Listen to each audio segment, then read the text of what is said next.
Today I'm in the historic naval dockyards, all sorts of ships in various stages of repair here. This is called boathouse number 4.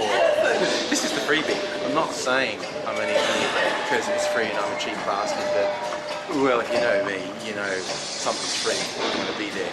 Going to have a look at the HMS Victory right now, so it'll be slightly more interesting than this. Behind me there you can see Nelson's flagship, the Victory, which won the Battle of Trafalgar. When you see how advanced it is, it's no wonder that they actually won against the older wooden ships. What? Oh, apparently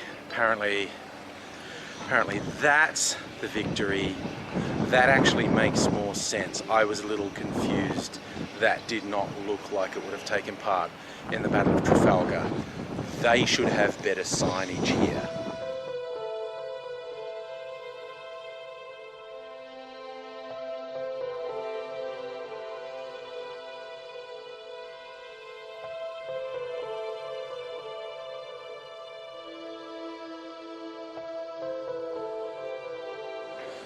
I'm inside the Victory now, and you can see behind me it had a total of 3 cannons, which was a big step up because prior to the Victory ships only had 1 cannon, so this was really quite revolutionary.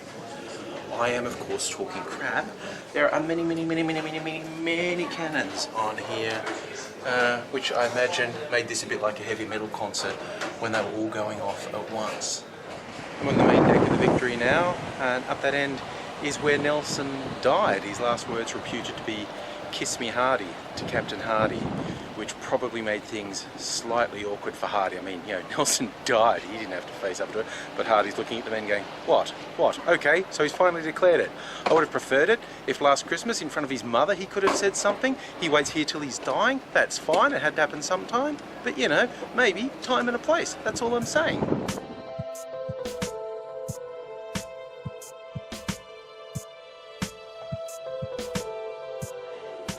This is the officers' quarters on the Victory, where they would sit around, drink rum and call for Roger the cabin boy. And you get a good view out here, and I will just duck under the door. Because I'll tell you one thing about this ship, it makes me feel tall. Many of the ceilings are only 5 feet high, and in fact the entrance door to it's only like 4'6". So I suddenly feel like I'm quite tall. I'm not quite sure why they made them so low. I'm sure people weren't that short. But yeah, so far I haven't hit my head. We'll see how we go.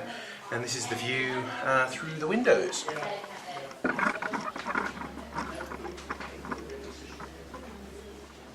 This is below decks now. This is what's known as close quarters. There's a lot of hammocks there. That's how closely the crew actually slept together. And it smells like they're still down here, quite honestly. So yeah, not a lot of privacy here, close quarters, or as Aidsy would call it, a good Saturday night. Now here we have the area where the crew would relax, have fun. They could have a tankard of ale, they would have some simple card games, and you can see over in the corner they had a flat screen TV. I initially thought this was another recreation area of the ship. This is where they did woodworking and crafts. But I am reliably informed this is the surgeon's table, and this is where they would chop bits off of you just for a laugh. In the depths of the ship now, this bit would be underwater when it was at sea. Very dark and wet.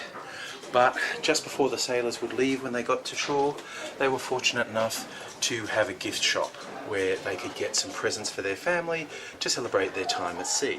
So that was my time on the HMS Victory.